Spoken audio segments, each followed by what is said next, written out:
बड़ी खबर की तरफ भी आपको लिए चलते हैं। इस वक्त की एक बड़ी खबर, 2 दिन के बिहार दौरे पर सीएम निकल गए, वो भी हमने आपको बात सुनाई थी। और इन सब के बीच एक बड़ी खबर, मुरैना के बाद भिंड में फायरिंग हो रही है। सोंधा मतदान केंद्र के बाहर फायरिंग की खबर है। फर्जी मतदान रोकने पर फायरिंग की गई है। बड़ी खबर मध्य प्रदेश से, मेगा विधानसभा में सोंधा गांव है और वहां उस इलाके में संवेदनशील केंद्रों पर बार बार फायरिंग और झड़प की खबरें आ रही हैं। मुरैना के बाद भिंड में भी फायर हुआ है। मुरैना के बाद भिंड में फायरिंग हुई, सोंधा मतदान केंद्र के बाहर फायरिंग हुई है। दिलीप हमारे साथ में जुड़ गए। दिलीप, बताएं, जानकारी दें।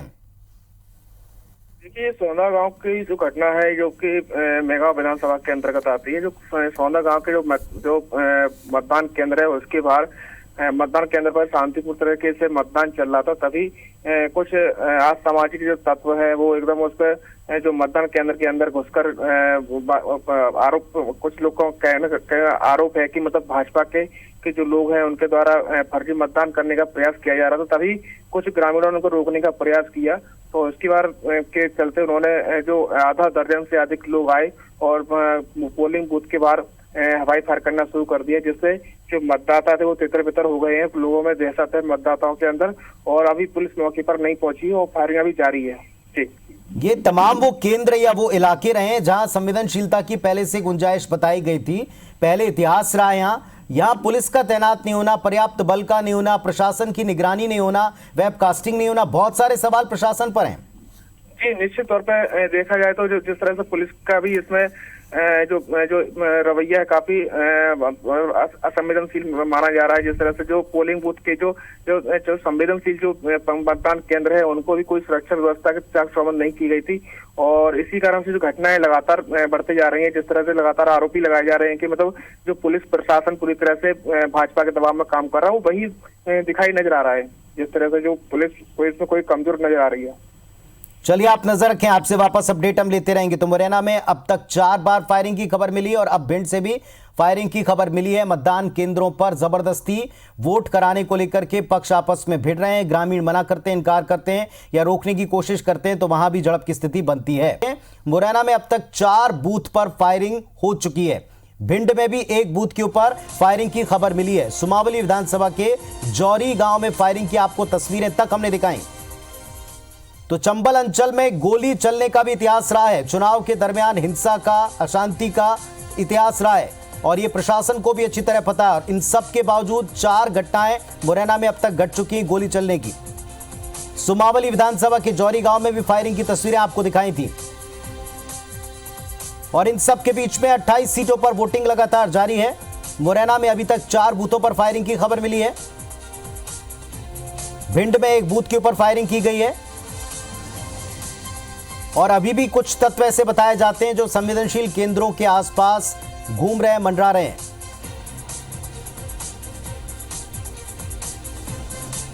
लोकतंत्र के पर्व में चंबल में गोलियों की गूंज से जुड़ी खबरें चिंता की बात है। लगातार बार बार प्रशासन को शिकायतें की गई, आशंका व्यक्त की गई, इसके बावजूद कुछ जगहों पर यह घटनाएं घटी हैं।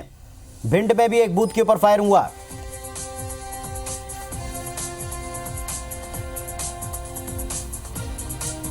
सुमावली विधानसभा के जौरी गांव में फायरिंग की तस्वीरें आपको दिखाई थी, जिसमें गोलियों की आवाज स्पष्ट सुनाई दी। मतदाताओं पर दबाव बनाने के लिए, उन्हें डराने के लिए ये गोलियां चली। देखें, आप फिर से सुने।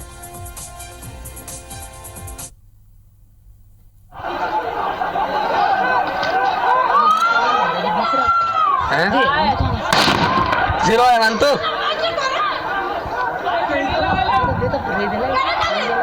दे लेंगे क्या गन्ने में घुसे जाएंगे तो दे तो ये तो कौन ये गाँव पर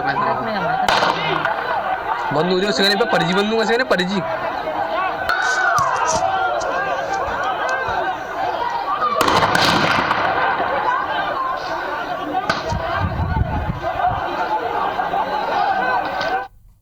तो मुरैना की तस्वीरें आपको दिखाई। रघुराज सिंह कंसाना, राकेश मावई, राम प्रकाश राजौरिया। रघुराज सिंह कंसाना और राकेश मावई के बीच में बड़ा मुकाबला बताया जाता है। बसपा ने भी 28 सीटों पर ही अपने उम्मीदवार उतारे और इन सब के बीच में मुरैना में अब तक 4 बूथों पर फायरिंग की घटना हो चुकी है। भिंड में भी एक बूथ के ऊपर फायर हुआ है और कुछ तस्वीरें भी हम तक आई जो हमने आप तक पहुंचाई। दिलीप हमारे साथ जुड़े हैं फोन पर। जी दिलीप, अपडेट दीजिए। देखिए, मैं आपको बता दूं कि जिस तरह से जो कांग्रेस ने लगातार आरोप लगा रही थी कि जिस तरह से भाजपा के जो लोग हैं धन और बल का प्रयोग कर सकते हैं, उसी तरह से सामने नजर आ रहा है। जिस तरह से लगातार फायरिंग की घटना भी सामने आ रही है और पुलिस प्रशासन भी काफी दबा हुआ है, कोई कार्रवाई करते हुए नजर नहीं आ रही। घटना जो सोना गांव में जो हुई है फायरिंग की, उसके बाद अभी गोलियां तो थम गई है, पुलिस प्रशासन भी मौके पर पहुंच गया। पुलिस का जो फोर्स है मौके पर पहुंच गया। पुलिस अधीक्षक जो मनोज सिंह है वो भी मौके पर पहुंच गए बल को, पुलिस फोर्स को लेके, और गोलीबारी अभी थम चुकी है और उनका मतदान केंद्र पर जो मतदाता है उनको समझाने का पुलिस लगातार प्रयास कर रही है। और जो घटना के बाद जो फायरिंग करने वाले जो लोग हैं वो मौके से फरार हो चुके हैं। जी, और हमारे साथ में सत्येंद्र भी हमारे सहयोगी जुड़े हैं। सत्येंद्र, कुछ देर पहले आपने तस्वीरें दिखाई थी, ये भी बताया था कि कुछ तत्व हैं जो घूम रहे हैं आसपास, क्या उनके ऊपर अंकुश लग पाया, क्या उनको पकड़ा जा सका? बात कर रहे हैं।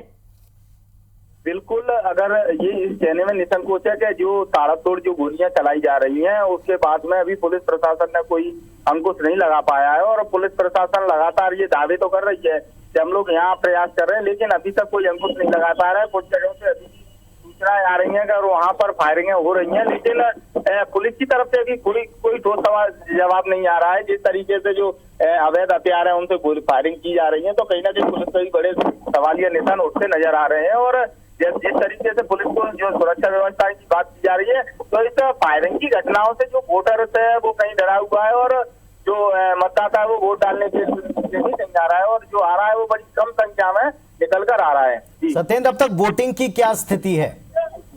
अगर वोटिंग की बात की जाए तो सुमावली विधानसभा में 19% है, मुरैना की बात की जाए तो 21%। इस तरीके से वही 20, 25 और 30 के बीच में ही मुरैना की 5 विधानसभाओं में वोटिंग प्रतिशत है वो बना हुआ है। जी सत्येंद्र, क्या कोई दल विशेष के लोग हैं जो इस तरह दबाव बनाने की कोशिश कर रहे हैं, या सभी तमाम दलों के लोग हैं, असामाजिक लोग हैं, क्या पता चल पा रहा है इनके बारे में?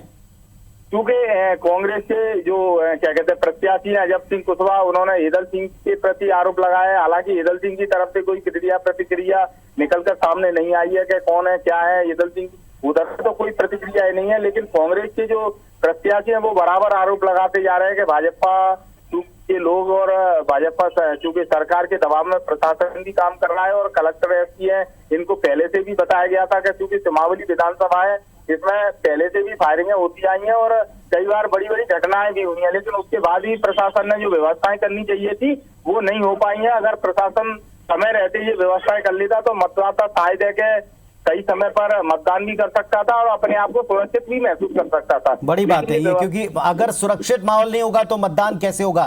फिर से अपने दर्शकों को एक बार जरा जौरी गांव में कैसे गोलियां चली दिन दहाड़े और अभी भी ये लोग घूम रहे हैं, इन पर अंकुश नहीं लगाया जा सका, इसकी तस्वीरें दिखाते सुनाते हैं।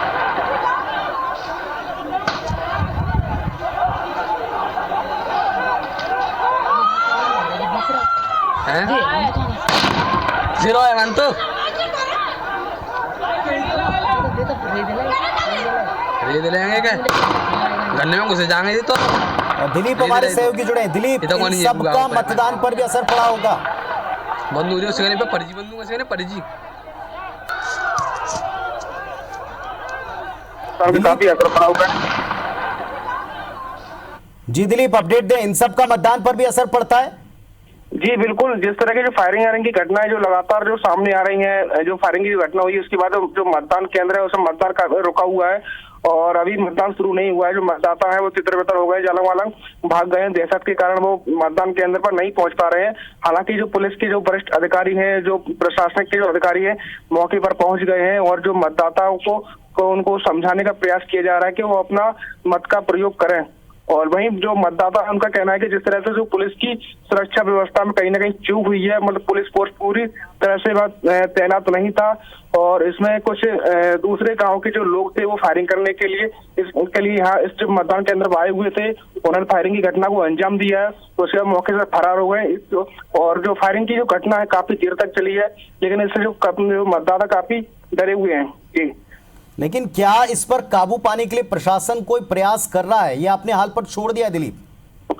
जी निश्चित तौर पर जिस तरह जो घटनाएं जो सामने आ रही हैं उससे तो निश्चित तौर पर ये लग रहा है कि मतलब जब पुलिस प्रशासन ने जो मतदाताओं को अपने उनपे हाल पर ही छोड़ दिया है। कहीं भी पुलिस फोर्स की व्यवस्था जिस तरह से दावे किए गए थे कि 11 कंपनियां जो भिंड में आई हैं और उसके बाद जो कहीं जो फोर्स की कई कमी नजर आई है, हर मतदान केंद्र पर 2 से 3 से 4 केवल पुलिस फोर्स तैनात किए गए हैं, लेकिन तो केवल एक दिखावटी नजर आ रहा है। जिस तरह जो घटना आई हुई है उससे जो पुलिस प्रशासन की जो 454 जो व्यवस्था थी उस पर कई सवाल खड़े करती है। जी चलिए, आपको लगातार इस पर नजर बना के रखनी है, अपडेट आप हमको दीजिएगा। हमारे दोनों सहयोगी बता रहे थे कि चंबल अंचल में वैसे तो चुनाव के वक्त हिंसा का गोली चलने का इतिहास रहा है, लेकिन अब इस समय जो खबरें मिल रही हैं कि 4 जगह मुरैना में अब तक वारदातें हो चुकी हैं गोली चलने की। भिंड में 1 जगह गोली चल चुकी है। बूथ के ऊपर तनाव बनाने की कोशिश की जा रही है। मतदान इससे कुछ हद तक प्रभावित दिखता भी है क्योंकि लोग डरे हुए हैं और प्रशासन के ऊपर, पुलिस के ऊपर, व्यवस्था बनाने वाले लोगों के ऊपर ये लगातार आम मतदाता कह रहे हैं कि उनको एक माहौल दिया जाए ताकि वो वोटिंग कर सकें। तस्वीरें भी हमने आपको दिखाई थी कि कैसे वहां पर दिन दहाड़े गोलियां चल रही हैं। हमारे साथ में एक पैनल भी जुड़ा है, उनसे भी लगातार हम चर्चा कर रहे हैं। कांग्रेस पार्टी की तरफ से किस तरीके से अब की बार चुनौतियां, लेकिन इस वक्त एक बड़ी चुनौती प्रशासन के लिए पूरे चंबल अंचल में जरूर बन रही है। एक तरफ बार बार घर से निकलकर वोटिंग की अपील प्रदेश के मुखिया कर रहे हैं, दूसरी तरफ हालात ये हैं कि एक के बाद एक झड़पें, एक के बाद एक फायरिंग की घटना और अब फायरिंग के बाद मुरैना से उत्पात की खबर मिल रही है। सुमावली के जौरी गांव में, जिसकी तस्वीरें कुछ देर पहले फायरिंग की हमने दिखाई थी, वहां उत्पात हो गया, 2 बाइक में आग लगा दी। तस्वीरें भी आपको दिखा रहे हैं, देखें जरा तस्वीरें, ये एक्सक्लूसिव तस्वीरें IBS24 दिखा रहा है आपको। लड़कियों को छेड़ा है, औरतों को छेड़ा है। देखिए, आप बाइक को जला दिया, 2 बाइक में आग लगा दी, उत्पात की तस्वीरें हैं, उत्पात की खबरें वहां से मिल रही हैं। हमारे साथ में देवेंद्र वर्मा जी, वो भी लगातार कह रहे थे कि इतना उदासीन आखिर प्रशासन और उसका रवैया क्यों दिखता है। यहां तमाम लोगों का यही सवाल है कि ये वो इलाके हैं जिनके बारे में पहले से अंदेशा था, जिनके बारे में पहले से आशंका थी। कई सारे संवेदनशील और अति संवेदनशील बूथ हैं, इसके बावजूद ये नजारे क्यों हैं। सत्येंद्र हमारे साथ में जुड़ गए हैं। सत्येंद्र, एक बार फिर घटना घटी है, बताएं ब्यौरा। बिल्कुल, ये जो पूरा घटनाक्रम है, ये इस तरीके की जो घटना है वो जौरी गांव से काफी निकल कर आ रही है और ये भी घटना है जिस तरीके से देखा जा रहा है कि फायरिंग भी की गई है और जो बाइक है उनमें भी क्या कहते हैं आग लगाई गई है। तो कहीं ना कहीं देखने में ये आ रहा है प्रशासन जरूर अब चक्कर लगाने लगा है, लेकिन प्रशासन को अभी तक, पुलिस और प्रशासन को कोई सफलता नहीं मिल रही है कि किसी आरोपी को पकड़ा जा सके या किसी आरोपी को चिन्हित किया जा सके। अभी तक प्रशासन इन सारी घटनाओं को लेकर कहने में भी कोई वो नहीं है। और अगर बात की जाए तो ये क्या कहते हैं, कांग्रेस ने तो पहले से ही आरोप लगाए थे और कांग्रेस बराबर इस बात का अंदेशा जाहिर करती रही थी, चुनाव आयोग को भी बराबर शिकायतें की थी और यहाँ लोकल स्तर पर जिला निर्वाचन अधिकारी से भी बराबर शिकायतें की थी, ऑब्जर्वर आए हुए उनसे भी शिकायतें की गई थी कि जिस तरीके का ये माहौल बन रहा है और कहीं ना कहीं कुछ बड़ा घटनाक्रम ना हो जाए तो इसके लिए सारी व्यवस्था की जाए। लेकिन प्रशासन जो दावे कर रहा था, पुलिस भी दावे कर रही थी कि इतना बल मिला है, हमने बॉर्डर भी सील कर रखे हैं और ये सारे, तो इन सारे घटनाक्रमों को देखते हुए अगर बात की जाए तो सारे दावे भी फेल नजर आ रहे हैं और जो शिकायतें की गई थी वो भी कहीं ना कहीं उनसे भी कोई असर नहीं हुआ। तो ये साफ तौर से देखने में आ रहा है कि जब शिकायतों पर कोई असर नहीं हुआ और जो दावे थे वो फैला, तो कहीं ना कहीं अगर देखा जाए तो प्रशासनिक जो मशीनरी है या प्रशासनिक जो तंत्र है तो वो कहीं ना कहीं सत्ता के दबाव में काम कर रहा है। तो क्या वहां पर वोटिंग के ऊपर, जैसा आप पिछली बार बता रहे थे कि वोटिंग के लिए लोग निकल नहीं रहे हैं, डर रहे हैं, क्या वो आलम अभी भी है, बढ़ गया है? नहीं, बिल्कुल, ये बिल्कुल साफ तौर से जिस तरीके से जो दहशत फैलाई जा रही है उसका असर देखने को क्या कहते हैं मुरैना विधानसभा के भी कुछ हिस्सों में पड़ रहा है, क्योंकि मुरैना और सुमावली विधानसभा दोनों लगी हुई विधानसभाएं। तो जो वोटर है जो वोट डालने के लिए आ रहा है, तो जिस तरीके से जो दहशत फैलाई जा रही है इससे वोटिंग परसेंटेज पे भी असर आएगा और जो वोटर है, जो आम वोटर है जिसको वोट डालने जाना है, वो कहीं ना कहीं ये सोच के रह रहा है कि क्या पता गोली किससे लगे, क्या वो किस तरीके के विवादों में फंस जाए, तो इस तरीके से वो वोट निकलकर घर से बाहर नहीं जा रहा है। तो ये दोनों चीजें साफ तौर से आ रही है कि वोटर भी दहशत में आ गया है और जो आसपास के लोग हैं वो भी दहशत में है। तो कहीं ना कहीं ये प्रशासन के लिए एक बड़ी चुनौती सुबह से बनी हुई है और प्रशासन इस ओर कोई ध्यान नहीं दे रहा है। अगर चूंकि एक चीज और सबसे बड़ा जो अहम वो है कि प्रशासन जिस तरीके से ये जो प्रत्याशी है इनको क्या कहते हैं नजरबंद कर लेता, इनके परिजनों को नजरबंद कर लेता, तो कहीं ना कहीं ये साफ तौर से ये निकल कर आता कि इस तरीके की जो घटनाएं हो रही हैं वो नहीं होती, लेकिन प्रशासन मूक दर्शक की तरह ही बन गया है। सत्येंद्र हमारे साथ में श्रीचंद मिश्रा जी भी हैं, वो भी आपसे सवाल पूछेंगे। सत्येंद्र, आप ये बताइए, यदि वोटर नहीं निकल रहा है या वोटर को निकलने नहीं दिया जा रहा है तो इसका फायदा किस पार्टी को होता हुआ दिख रहा है आपके अनुसार? चूंकि आप ग्राउंड रिपोर्टिंग में हैं, आपको मालूम है वहाँ के हालात क्या हैं, किनको दबाने के लिए, किनको वोट देने से रोकने के लिए किया जा रहा है, किसके वोटर्स हैं वो, आपको क्या लगता है? जी बिल्कुल, अगर जो बात की जाए या पुराने आकलनों की बात की जाए तो जब वोटर बिल्कुल चुप्पी साध के रहता है तो वो हमेशा सत्ता के खिलाफ की वोट जाता है, और इस बार भी वही प्रक्रिया है। एक तो सारे वो जो टिकाऊ और बिकाऊ वाली स्थिति, और जनता बिल्कुल शांति से वोट करने की इच्छा बनाई हुई थी, लेकिन ये जो सारी प्रक्रिया की जा रही है तो कहीं ना कहीं बीजेपी में भी बौखलाहट है और बसपा में भी बौखलाहट है, क्योंकि जो वोट है वो सत्ता के उससे अगेंस्ट जा रहा है, तो कहीं ना कहीं ये डर सता रहा है इन प्रत्याशियों को, जिसके कारण से ये जो फायरिंग है और जो दहशतें फैलाई जा रही हैं उसके ये सबसे बड़े कारण यही निकल कर आ रहे हैं कि जो वोटर मतदान नहीं होगा और जो कम मतदान प्रतिशत रहेगा तो उनको संभावनाएं लग रही हैं कि क्या पता हम बढ़त में आ सकते हैं, लेकिन ये भी नहीं कहा जा सकता है क्योंकि वोटर शांत बना हुआ है और वोटर कुछ हद तक देखा जाए तो कांग्रेस की तरफ ही मूव कर रहा है। जी सत्येंद्र, आपने दो चीज बोली कि बौखलाहट भारतीय जनता पार्टी और बहुजन समाज पार्टी में दिखाई दे रही है। भारतीय जनता पार्टी की बात तो समझ में आती है कि वो सत्ता में है, बहुजन समाज पार्टी क्यों बौखलाहट में इस फायरिंग के चलते? बिल्कुल, बसपा को भी ये नजर आ रहा है क्योंकि जो कई पोलिंग ऐसी हैं जहां बसपा का बड़ा वोट बैंक है, उन वोट बैंकों में भी इस तरीके से जो विवाद हो रहे हैं तो उनको भी ये लग रहा है कि कहीं परसेंटेज वोट परसेंट में क्या पता अगर सही तरीके से वोट डल जाए तो हम भी लाइन में आ सकते हैं, उनको भी ये लग रहा है कि हम लाइन में आ सकते हैं। तो ये सारे कारण निकल कर आ रहे हैं जिससे बौखलाहट आ रही है। और चूंकि कांग्रेस की तरफ से अगर देखा जाए तो कांग्रेस लगातार शिकायत करती हुई नजर आ रही थी, बराबर कांग्रेस ने शिकायतें भी की थी, लेकिन वो शिकायतों पर भी कोई असर नहीं हुआ है। जी सदैन, एक चीज और कि सबसे ज्यादा फायरिंग आपके मुरैना जिले में ही क्यों हो रही है?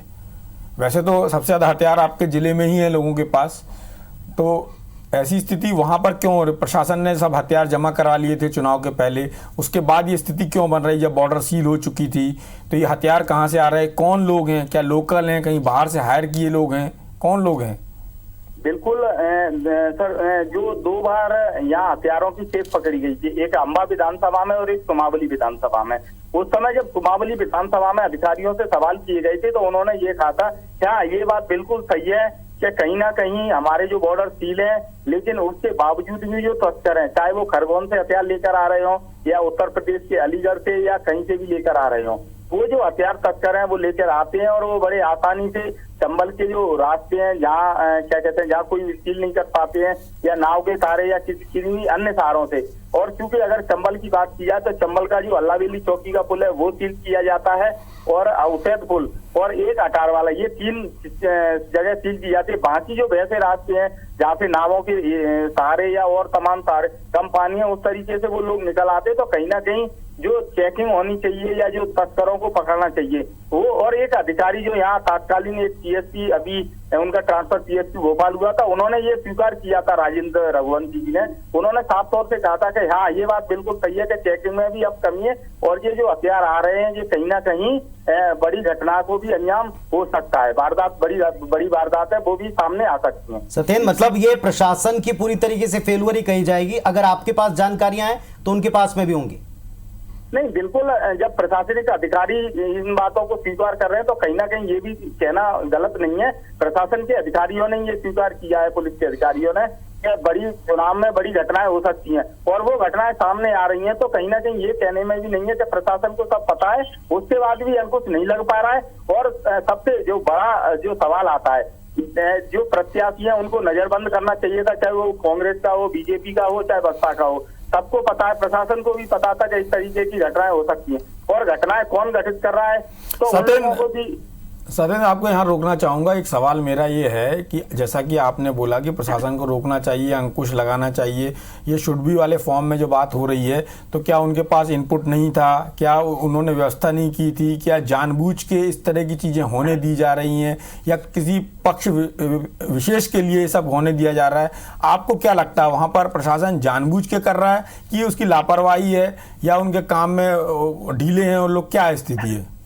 बिल्कुल ये बात बिल्कुल सही है। ये सारा कुछ कह सकते हैं कि या तो जब प्रशासन को पूरी जानकारी थी तो प्रशासन अगर चाहता, पुलिस प्रशासन अगर आसपास के जो जिलों की भी बात की जाए तो वहाँ प्रत्याशियों को नजरबंद किया गया है, उनके परिजनों को भी नजरबंद किया है। उसी क्रम में यहाँ भी प्रत्याशियों को नजरबंद किया जा सकता था और उनके परिजनों को भी नजर, लेकिन पुलिस और प्रशासन, तो इसका सीधा सीधा तो असर ये रहता है कि कहीं ना कहीं प्रशासन जो काम कर रहा है वो सत्ता के दबाव में काम कर रहा है। इस तरीके के आरोप पहले कांग्रेस भी लगा चुकी है और अब ये सारे जो घटनाक्रम है वो स्पष्ट तौर से देखने को भी मिल रहे हैं। जिस तरीके से फायरिंग हो रही है, पुलिस अभी तक आरोपियों को चिन्हित नहीं कर पा रही है, घटनाएं घटित हो रही हैं, मतदाता वोट डालने के लिए घर से नहीं निकल पा रहा है, तो कहीं ना कहीं ये बात सही है कि दबाव तो है प्रशासन पे।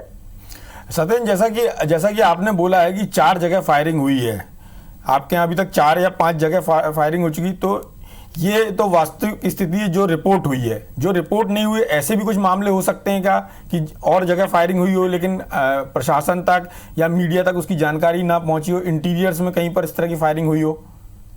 नहीं, बिल्कुल जैसे जो बड़े फायरिंग है, जैसे 2 जगह से लोग घायल हो गए तो वो अस्पताल में आ गए, जगह चिन्हित हो गई। जो आसपास के जो क्षेत्र है उनकी फायरिंग स्पष्ट दिख रही है कि यहाँ फायरिंग हुई है। हाँ, ऐसी बहुत सारी जगह है जहाँ पर भी फायरिंग हुई है या दहशत फैलाई गई है, मतदाताओं को वोट डालने नहीं दिया गया है, ऐसी बहुत सारी जानकारियां अभी सामने नहीं आई है। लेकिन ये बात तय सही है कि कहीं ना कहीं इस तरीके की जानकारियां धीरे धीरे निकल कर आ रही हैं। जैसे अभी एक जो आया कि कहीं एक पोलिंग बूथ है जौरी से आगे, उस पर बाइक जलाई गई है, मतदाताओं को खदेड़ा गया है, तो कहीं ना कहीं ये देखने में आ रहा है कि अभी नई नई घटनाएं और निकल कर आ रही हैं। सोशल मीडिया पे भी वीडियो वायरल हो रहे हैं, सारी चीजें निकल कर आ रही हैं। सर, एक चीज और, जिन लोगों ने इन घटना को, जो लोग फायरिंग में शामिल रहे हैं, ऐसे आरोपियों की गिरफ्तारी हो पाई है, वो आइडेंटिफाई हो पाए हैं या नहीं? बिल्कुल, अभी पुलिस से भी बराबर बात की जा रही है, लेकिन पुलिस अभी तक इस मामले में अभी कहने में कुछ भी नहीं कह पा रहे हैं कि कौन लोग हैं, कहाँ के लोग हैं, अभी कोई चिन्हित ही नहीं कर पाया है। और बिल्कुल भी अभी कोई आरोपी हो या क्या फायरिंग हो रही है तो अभी कोई चिन्हित नहीं हो पा रहे हैं। और बराबर इस तरीके से जो निकल कर आ रहा है वो साफ आ रहा है कि ये जो फायरिंग हो रही है बराबर लोग शिकायत कर रहे हैं। कई बार तो ये सुनने में आ रहा है कि अधिकारी फोन नहीं उठा रहे हैं, तो कहीं ना कहीं ये दबाव वाली स्थिति तो पूरी है। सत्येंद्र, आप नजर रखिएगा इस पूरे घटनाक्रम पर। यह बात तो स्पष्ट है कि क्या कतिपय लोगों को फायदा पहुंचाने के लिए, किसी एक पक्ष को फायदा पहुंचाने के लिए ये उदासीनता है, अक्षमता है कि करना ही नहीं चाहते हैं या सूचनाएं नहीं पहुंच पा रही। ये बड़ा सवाल प्रशासन के ऊपर जरूर उठता है। मुरैना में फायरिंग के बाद उत्पात की भी तस्वीरें देखें, 2 बाइक में आग लगा दी, मतदाताओं को वहां से भगाया गया। इस तरह की जानकारी हमारे सहयोगी दे रहे हैं, तस्वीरें हम आपको लगातार दिखा रहे हैं। 4 बार मुरैना में फायरिंग हो चुकी है सुबह से लेकर अब तक, जो रिपोर्ट की गई है। और भिंड में फायरिंग के बाद पुलिस एक्शन में दिख रही है, आरोपी को खदेड़ा है, ये जानकारी हमको मिल रही भिंड से। भिंड में भी आपको खबर दिखाई थी, हथियार लहराते हुए फायरिंग करने वाले भागे हैं लेकिन पकड़ में नहीं आए।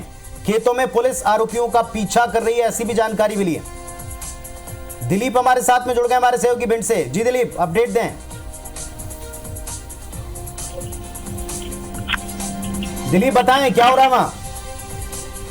देखिए, मैं आपको बता दूं कि ये सोंदा गांव में जिस तरह से जो आज समाज के द्वारा जो फायरिंग की जो घटना को अंजाम दिया गया था, जब वो जो फायरिंग करता है अंजाम देने के बाद पुलिस भी वहां मौके पर पहुंच गई थी, लेकिन पुलिस को देखते ही जो फायरिंग करता मौके से भाग रहे थे, तभी पुलिस ने उनका पीछा करते हुए खदेड़ा है उनको। और काफी तादाद में जो समाज तत्व है जो आगे किस्म भाग रहे हैं, वही पुलिस भी उनका पीछा कर रही है। लगातार पुलिस उनको पकड़ने का प्रयास कर रही है, लेकिन वो अभी भाग रहे हैं और पुलिस की काफी बड़ा फोर्स मौके पर बना हुआ है और उनकी घेराबंदी भी की जा रही है। जिस जगह पर फायरिंग हुई थी उन केंद्रों का क्या हाल है? वहाँ वोटर्स हैं, मतदान हो रहा है?